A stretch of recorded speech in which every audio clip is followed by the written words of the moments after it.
Welcome to Dalmar TV. My name is Sabrina Meyer, and we have our special guest today. He is running for Franklin County Prosecutor's Office, John Rutan. Hi, thank you very much for having me on here. I appreciate it. You're welcome. Welcome. Can you give us a little information about yourself?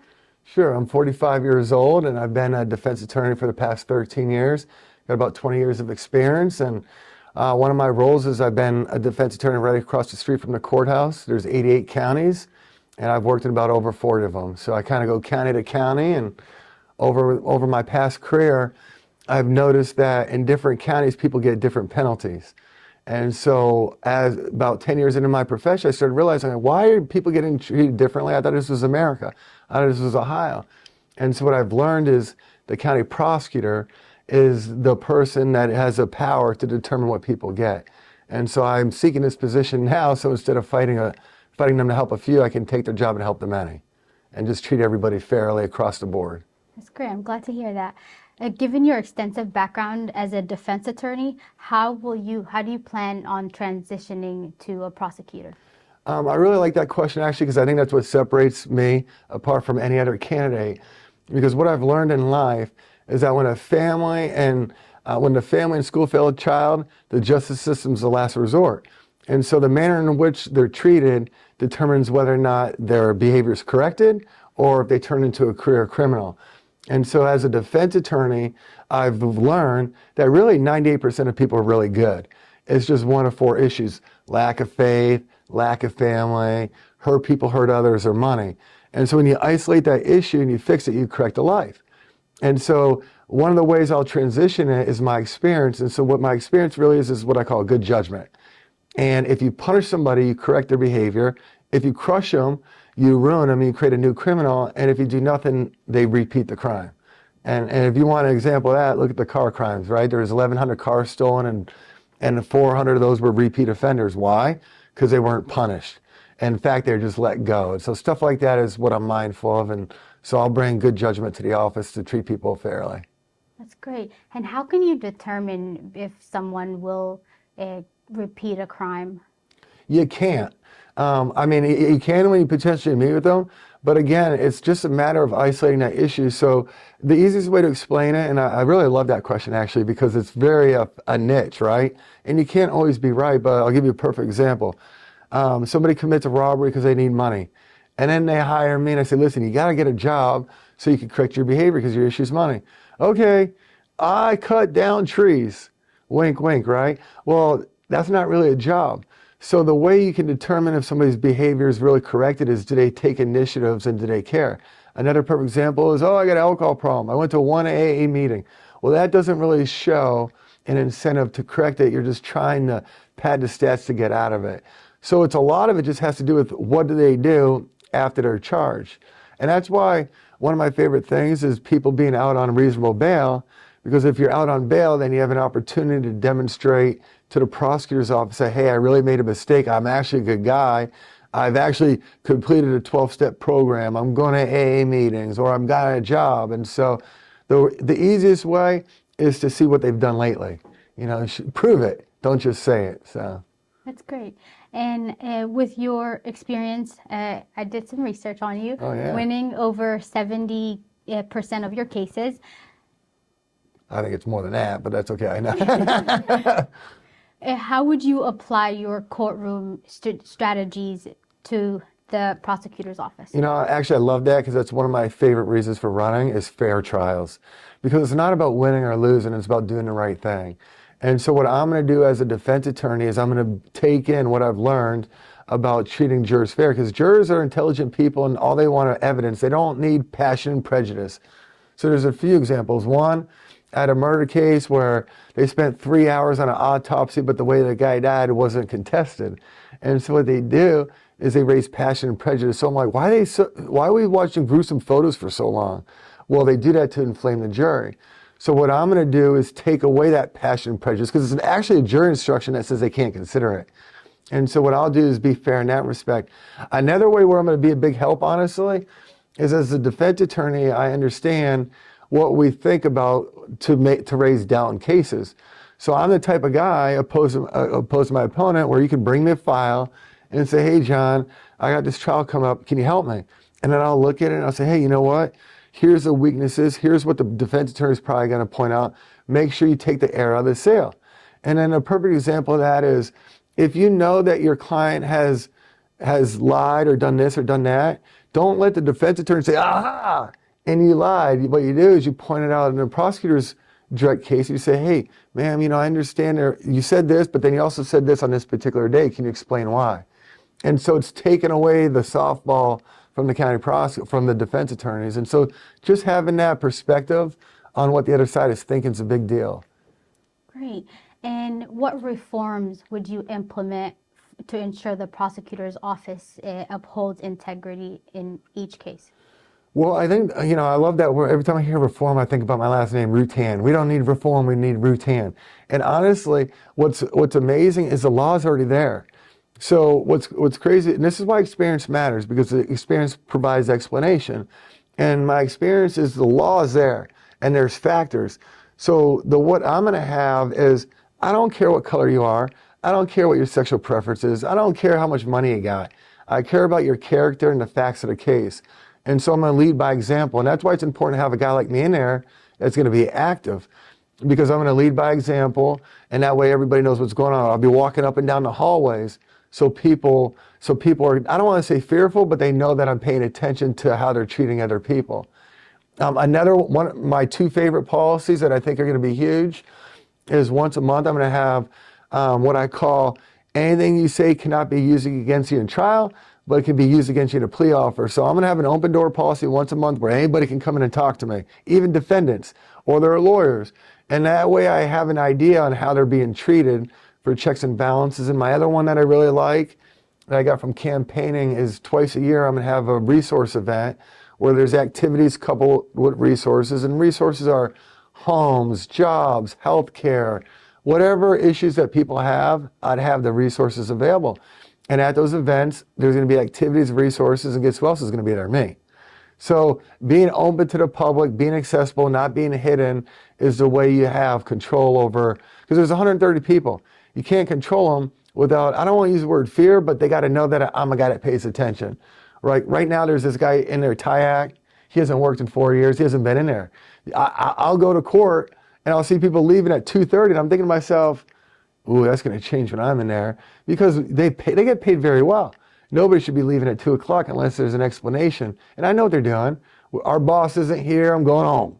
Nobody's going to know. They don't check in. So stuff like that is, being present is honestly probably one of the most important factors. Perfect. Thank you. And you've mentioned previously the accountability in law enforcement when violation occurs. How do you ensure fostering a productive relationship with law enforcement while ensuring accountability? I love it. I always tell people, or in the police, there's 3 things I'll do for them. Number 1, I'll listen, right? Because the truth is these police know more about the person they're arresting than myself. So on paper, it might be their first offense, but it could be somebody they've been trying to get for a while. So why is that important? Think about the Kia cars, right? If I would have been in there, the cops would have said, John, this is getting out of hand. I need you to put these guys in jail a little bit longer than no time. So listening to him is huge. My favorite one is counsel, not cover up. So throughout my entire career, I'll analyze case and I'll say, hold on a second, there's a constitutional violation here. And I'll file a motion to suppress, which is meaning you violate these people's rights, the evidence doesn't come in because you did that. And every single time I file it, the prosecutor fights it. And I'm thinking, what are you fighting? And so what happens when you fight it is you foster an environment of bad behavior, because instead of correcting it by arguing it, you tell them it's okay. One of my favorite examples is I had this case where this lady pulled out and she got in a car accident. Unfortunately, 2 people died. She got her bell rung, car totaled. She had a concussion, a brain bleed. And the officer actually went to the emergency room when she's in the bed and asked for her consent to take blood. Buddy, get a warrant. You can't consent when you get your bell rung. So little niches like that, and informing the police on how to handle matters. And I don't blame the police, because they aren't lawyers. I mean, you got to think about it. I went to college, I went to law school, I went to paralegal school, and I didn't become an expert till 10 years later. And that's because I had over 40 trials, over 30 motions to suppress. And so it takes experience. And so I think that's a big deal. And then more importantly, I'll prosecute them too. Because the truth is most police know that if I shoot at somebody, I got to go before a grand jury. And so I don't want anybody to think that I'm on their side, so I'll prosecute them unless I know them personally. Because if you have that reputation in there, then they know, okay, this guy's going to treat everybody fairly, and we don't want bad apples in there either. And it's also for the public, and it's also for budgeting. Like, if you don't trust me, don't elect me. But I'm the guy. It's funny because people always say, well, how do I trust you that you're going to treat the police fairly? I'm wondering, why don't you ask me if I'm going to be too lenient on people, because that's who I've been helping my whole career. So I think there's a greater concern on people than there should be police. But I'm going to treat everybody fairly. End of story. I don't care who you are. I just care about your character and the crime itself, whether you're wearing a uniform or not. The only thing I will say, though, the people I will treat differently, honestly, are the people that are in positions of trust, because we trust them. And so if you trust somebody and you breach that trust, I think you got to be punished more. And so I don't like people that take advantage of people. So those people I'd probably treat a little bit differently. Definitely. And I like what you said, if you don't trust me, don't elect me. Yeah, it's true. I don't. Straightforward, which is great. Yeah. Okay, and then this one is about a controversy surrounding a comment in your withdrawal from the Republican Party's endorsement. Can you elaborate more? Yeah, well, listen, I mean, here's there's a micro macro, right? And what's cool about God is I just wanted to be county prosecutor. I didn't care about politics. That's why I chose it. But I think the reason why I had that experience was to learn more about the world. And so the truth is this: in the Republican Party, there's 133 members, right? But there's 5 idiots. And guess who they are? The chair, the vice chair, the in parliamente. And so what that teaches you about life is that everybody's good, but somehow the crap rises to the top. So if you really were at the hearing, you would know that there was no vote taken.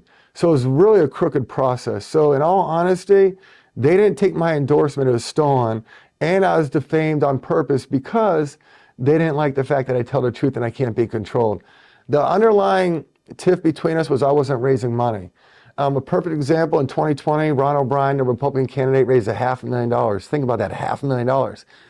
I look at this seat like I can solve $500,000 problems. They look at the seat as, ooh, there's money here. And so that's really where the tiff was at. Had nothing to do with anything I claimed because I didn't lie. And I'll tell you what else bothers me about that is look at the history of what's been going on. They've been accused of stealing and lying, right? And then you got a guy like me that tells the truth and I get the fame. So I think it was God's way of telling me that, young man, win county prosecutor, and then once you get that, take back the party. Because there's plenty of Republicans that don't like what's happening. And if you want to see your future, look at your friends. And right now, the friends, AKA the elite, they got to go.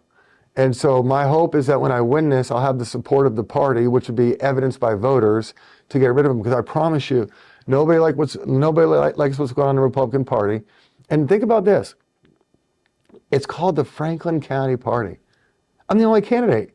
Who are you to defame me? And more importantly, take a look at my website, rutanforprosecutor.com. Just look into me. I'm the most qualified candidate I've ever seen. And for them to defame me over money tells me they don't care about the people, they care about the party. And so that's where there's a conflict. But again, I love the Republican Party. I'm pro-life. I'm just not pro-cult.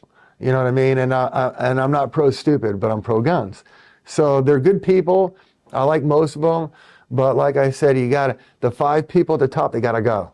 And they're going to go, or I'm going to go, because I'm not going to be part of that process. So, and I think if anybody really wants to analyze that, you should look at the fact that I'm willing to speak the truth and I don't care who you are.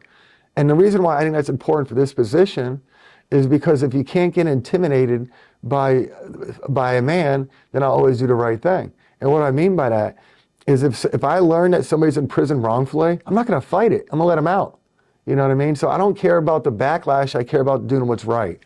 And so that's really what it's about. But I'll tell you, it was crooked. It was wrong. But God doesn't give, one of the things my mom tells me, which I love, is, I know God trusts you. I just wish he didn't trust you so much.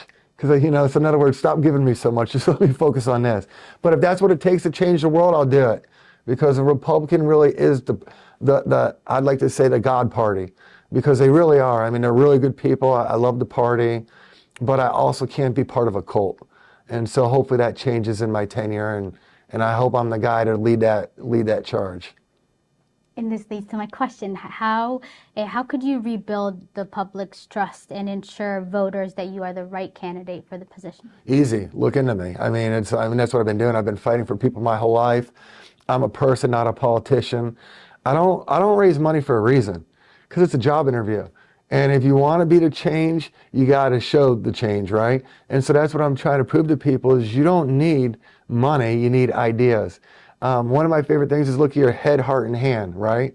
And so my head is I got all these ideas, and they aren't just slogans, they're actually ideas. If you look at my website, there's what I call prosecutor pledges. Just to give you an idea, child crimes will be punished to the fullest extent of the law, life for a life. You break into somebody's home, you get a new home. You bring a gun to a street in ill will and you can't have it, you're gonna get locked up. So in my head, I have these things that are gonna help change life. My heart, love God with all your mind, body, and soul, which is important because it keeps me grounded and it reminds me we all come from the same source. And love your neighbor like you love yourself. And what does that mean to me? It means we're all in the same game. How do we help each other be better? And so if you need public confidence, just look into me. And more importantly, just look at what I do and look how honest I am. I mean, I'll never, if you always tell the truth, you don't have to remember what you said. You guys were kind enough to suggest me, hey, I don't need to see the questions, let's just go. It's easy for me. So, and still in trust is just a matter of taking a look at who I am and what I have to offer people, and call me if you don't believe me. But a man of faith, I think we should be looking at somebody's faith over the party all day long. And I'm not a politician, so. I'm glad. Yeah, I think that pretty much sums all my questions. Do you have anything to tell our audience? God bless you all. I really appreciate the time for being on here. I thank Dalmar TV, my buddy Shafi. He's a wonderful guy. And obviously God's a big deal. And I don't know if I thanked him at the beginning, but I didn't forget about him. So, or I shouldn't say him. I should, entity, not to discriminate. And thank you too for the questions and having me on here. And voters, please don't look at the party, look at the person. It's not a political position, it's a moral position. And thank you for your time. Thank you for watching Dalmar TV. This is Sabren. Have a good day. All right, thank you.